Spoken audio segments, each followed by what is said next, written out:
Regardless of where we come from or what sport we play, we are united by our common passion. From the weight room to the classroom, from the court to the field, our impact goes beyond our team. We are fierce. We are smart. We are powerful. We are strong. We are champions. We are leaders. We are Blue Jays. Now, I want to bring up the John J. Red Mcmanus Award winner. Red Mcmanus, for those of you who are not aware, was a men's basketball coach at Creighton. He used his passion, his loyalty, and his tremendous work ethic to bring national recognition to and spotlight to the Creighton campus. This fall will mark the 50th year since Red's last coaching victory, but his legacy lives on through the personality and culture of Creighton's program today. The Mcmanus Award is given to a senior basketball player, men's or women's, whose talent, intensity, and passion on and off the court throughout their career contributed to the program's national prominence. Since the award was initiated in 2003, we have had 5 previous winners: Cal Corver, Nate Funk, Doug McDermott on the men's side, Laura Spanheimer, Megan Nyworth on the women's side, and today we honor the 6th honoree, female basketball player Sidney Lambert.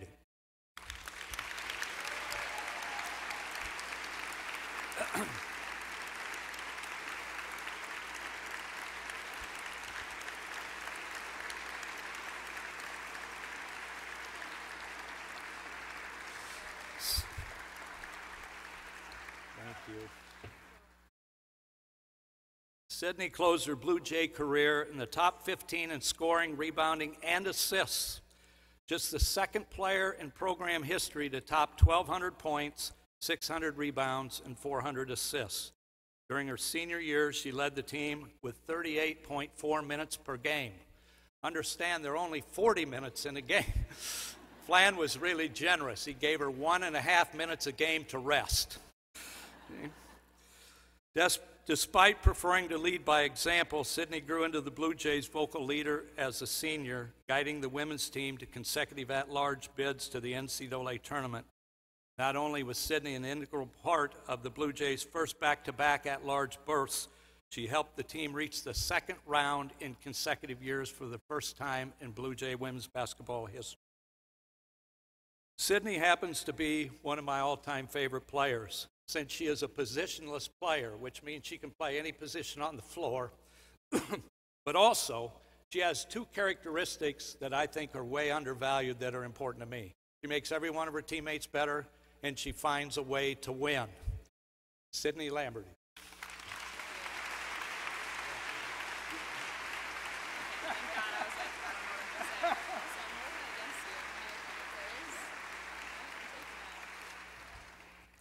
Sydney was worried that she had to speak.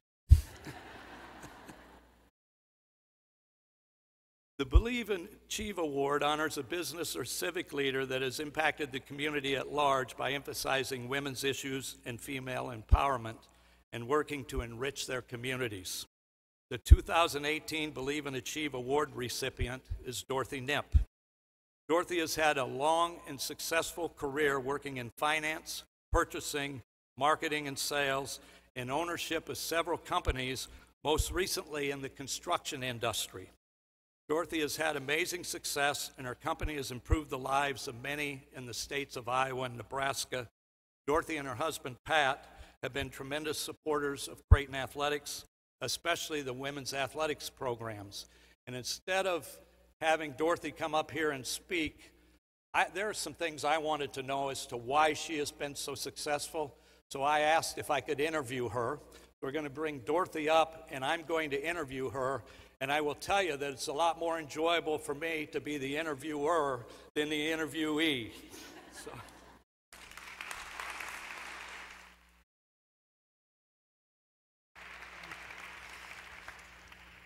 We'll hope the technology works. Good. Dorothy, you have been amazingly successful in careers that have been dominated by men. Okay. What do you think, what are some, give me some examples of what have allowed you to be successful in careers that really have been dominated by men? Difficult to answer, but I think the primary thing I would say that I never limited my options. I never looked at a situation and said, that's a man's field, therefore I'm not going to try it, I'm not going to do it. And I think things have changed a great deal since I first started working. But I'd like to tell a couple of stories of things that I experienced early on that will show the differences. One of my first jobs, I was a marketing support rep, which meant the company I worked for was a small business equipment company, and they sold word processing equipment when the first generation. And as a support rep, I both trained and supported the equipment. The sales rep that was there, he quit, and I went to the owner and said, I'd like to go into sales. And his answer was, women don't do that. Typical male. Absolutely. So after a couple of threats and a little negotiating and arguing about it, he finally said, okay, I'll let you do it on the condition that you'll go on straight commission. Great exposure, huh? So I agreed to do that, and it worked out great. The following year, I got the single largest contract the company ever had with the U.S. Army Corps of Engineers. When I decided to start my own company, I had a friend, a business person, sit down and help me write a business plan. Mm-hmm. And I went to a small bank, they're no longer there, on the western edge of downtown Omaha, and I went in and I asked if I could speak to the loan officer, which happened to also be the president of the bank. And I said, here's my business plan. I told him what I wanted to do. And he said, his first question was, does your husband know you're trying to borrow money? I picked up the business plan and I left. Typical banker. Typical man, no. Sorry, bankers. Once I was in business, we became one of the 50 distributors for Burroughs, which is now Unisys, their first line of small computers. And we were invited back to Detroit, which is Burroughs headquarters. And at that point, Michael Blumenthal was the president of Burroughs. And so when we got there, there were about 45, 50 of us there, and I was the only female business owner in the group. And he was concerned that I would feel out of place. So he invited all the secretaries from the division to come in and have dinner that night so I wouldn't be the only female, which was fine, except during the cocktail hour when the guys came up and said, whose secretary are you? Ooh. That didn't go over well. So those are just some of the examples that our young girls today are not going to have those kinds of situations. Yeah. Well, that leads to my next question, and I'm not, like I was with Mary, I'm not going to say how many years you've been in the business, but you've been in the business for a long time, business world for a long time. What has changed for women in leadership positions over your career? Well, I think when I was growing up, it was assumed that women would either be a nurse, a teacher, or a secretary. That was pretty much with me, with my girls, a nun. Right. Or homeowner. But, you know, today, if you look around you, we've got, you know, I never knew a female coach growing up. Two of my favorite coaches are female here today. Iowa State University just hired their first female president. The lady that brought down the Southwest plane that had the bad engine, she was a Navy's first female fighter pilot. Omaha has a female mayor. So I just think today, if you look around, there's not many industries that don't have women in key positions. So don't be afraid to be the first one to try it, and don't ever back away from an opportunity. Yeah. Well, that's a great message. You passionately follow Creighton athletics. Yes, I do. When you're in Omaha, and we're talking soccer, men's and women's basketball, women's volleyball, men's basketball, baseball, and you travel on the road with a number of our teams. Why are you so passionately involved with Creighton athletics? You know, I love sports. When I was growing up, I went to a very small school. There were 50 in our entire high school. I know that's hard for most of you to believe, but all the women, all the girls in school had to sign up for sports, or there weren't enough to make a team. So we played basketball, volleyball, and softball. And ask Pat, I have absolutely no athletic ability at all. But I love watching these young women play a sport that they're passionate about, that they're they excel at, and at the same time they're getting an education to prepare them for what's ahead of them. So I'm glad I can support, and I'll support them any way I can. Well, Nike used to have a commercial that said, if you have a body, then you're an athlete. I used to get up every morning, look in the mirror, and say, thank you, Nike.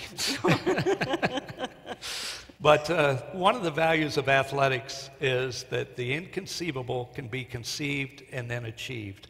We find out in athletics that we can do so much more individually and as a group than we ever thought we could. And that's true outside of athletics. You've been an unbelievable example of that, and for that we thank you, and we're honored to have you receive the award today. Thank you very much. Appreciate it. The Leader for Life Award honors women who have demonstrated a truly outstanding and consistent support for women's athletics at Creighton University. The recipient must manifest qualities in her personal life that mark her as a successful person of high moral principles. This is a great description of Shannon Hoos Thompson. Shannon graduated from Creighton magna cum laude in 1999 with a degree in biology and as a 4-year letter winner in softball, a 2-time most inspirational player on the softball team. And she graduated from Creighton Medical School in 2003 in pediatric medicine and cardiology. For the past 3 years, Shannon served as a medical director for the Free Care Clinic in Kearney, Nebraska, providing family-centered holistic health care for the uninsured. Shannon has received much recognition for her services. She and her husband, Brian, endowed a scholarship specifically for female student athletes at Creighton. A lover of sticky buns, our Leaders for Life Award winner, Shannon Hoos Thompson.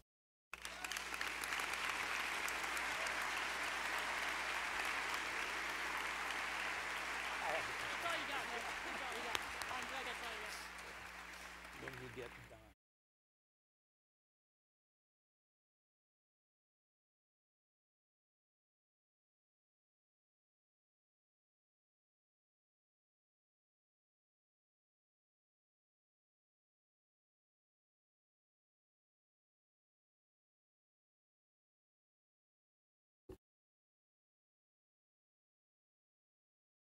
You all look fabulous.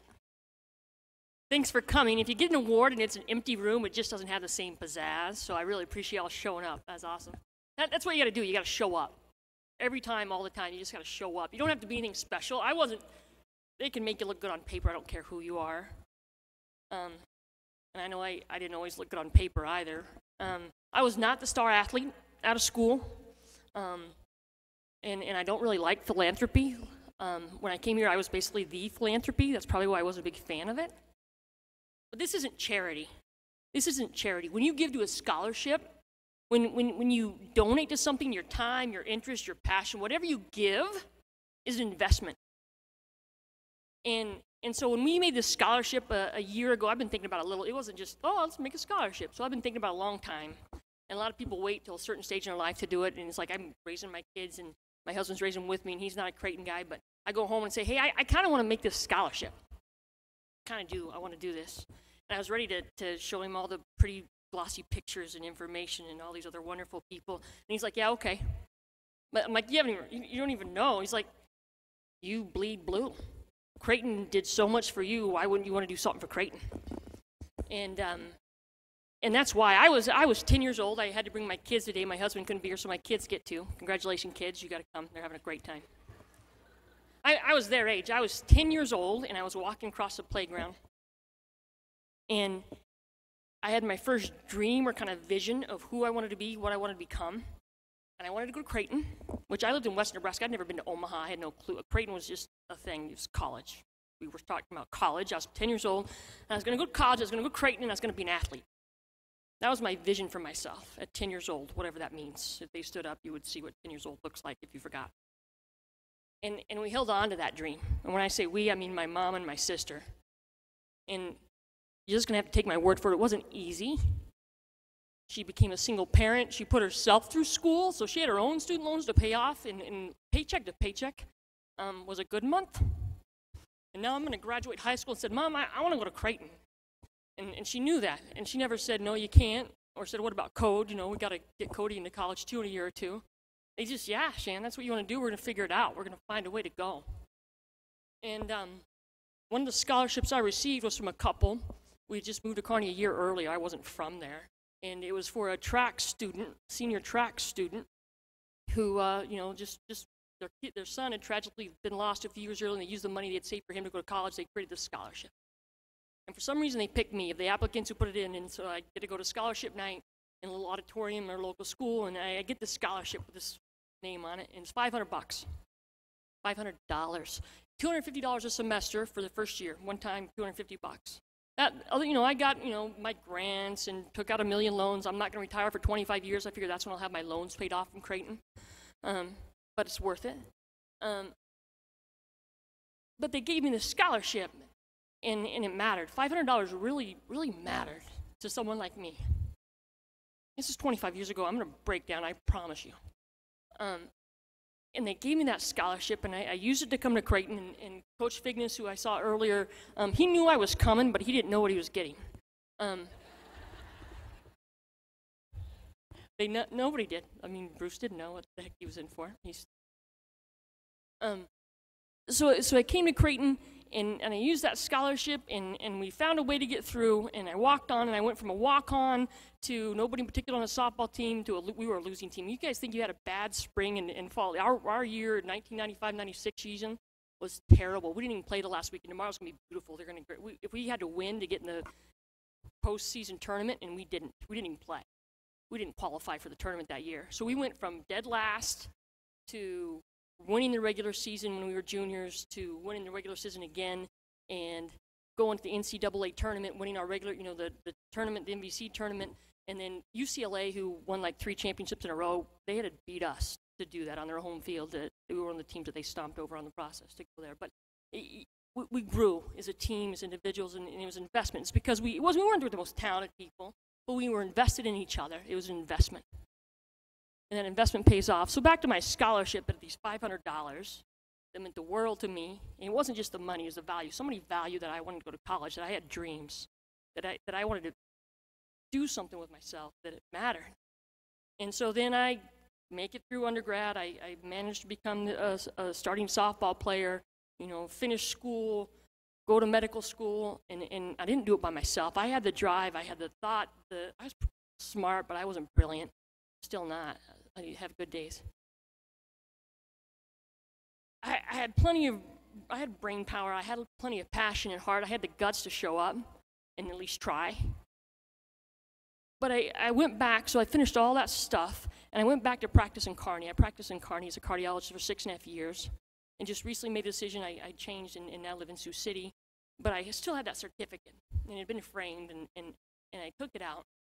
And something I had to do before I left Kearney was I went and knocked on their door, the Spellman's door, who I'd never actually met. And they're a very middle-class family, had a couple other kids, and I had that certificate. I knocked on the door, and they answered.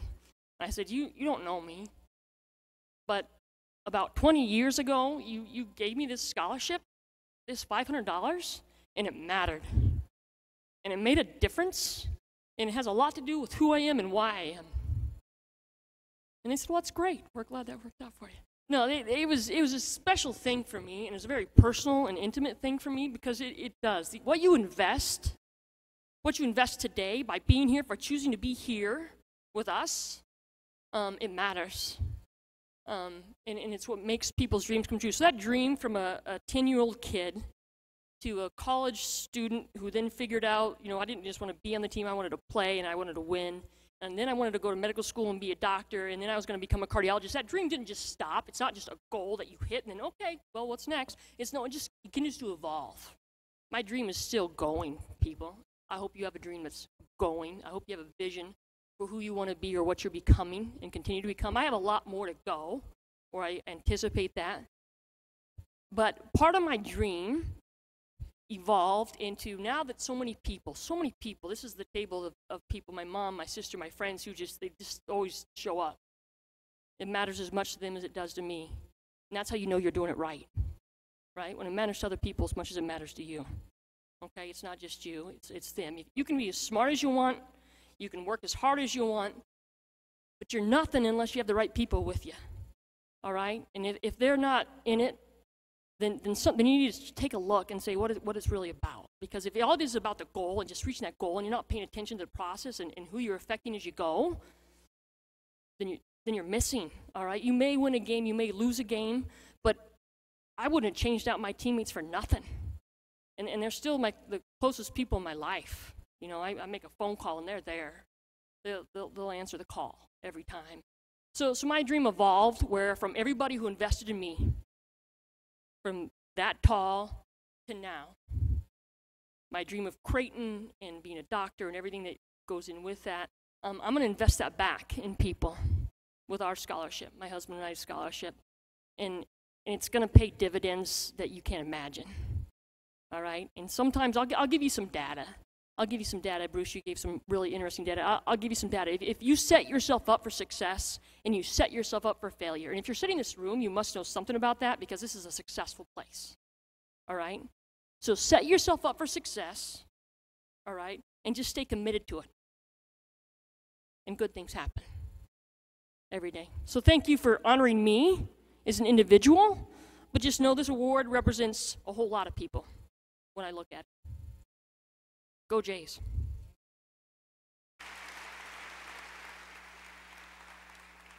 Last year, endowed funds from the Leaders for Life Luncheon generated 2 named scholarships of $4,000 each. I am very glad to report that we get to award 2 scholarships again, but now the value has increased to $6,000 thanks to this event. Randy Manaw will join me on stage to present the athletes with their certificates. First off, we will present the Leaders for Life Endowed Scholarship to women's cross-country freshman Amy Leisure.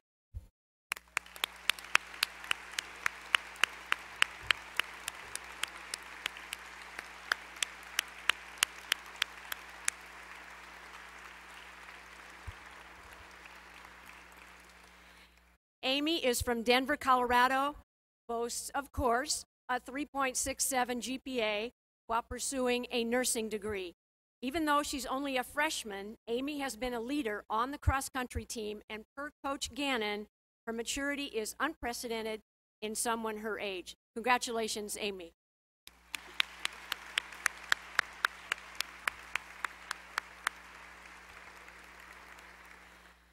Now we will present the Dr. Melissa Kane Endowed Scholarship to women's rowing freshman Katie Graham. Katie, come on up.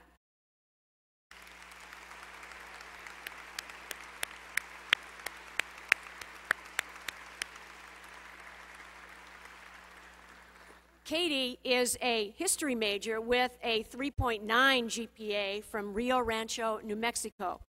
Katie joined the rowing team this past fall as a walk-on and worked very hard to become one of the fastest rowers on the team.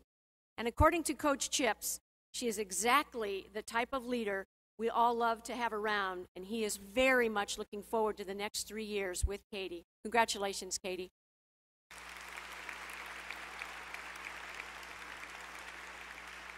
I'd like to invite Taryn Clothe, a rising senior on the volleyball team, to the podium. Taryn is the first recipient of the Leaders for Life Annual Scholarship, a 4-year full ride funded by 5 very generous donors. And Taryn would like to share with you a little bit about her experience and what this scholarship has meant to her. And just for your information, Taryn is headed to China in a few short weeks to play on the USA Volleyball Collegiate National Team. Awesome. Taryn, it's all yours.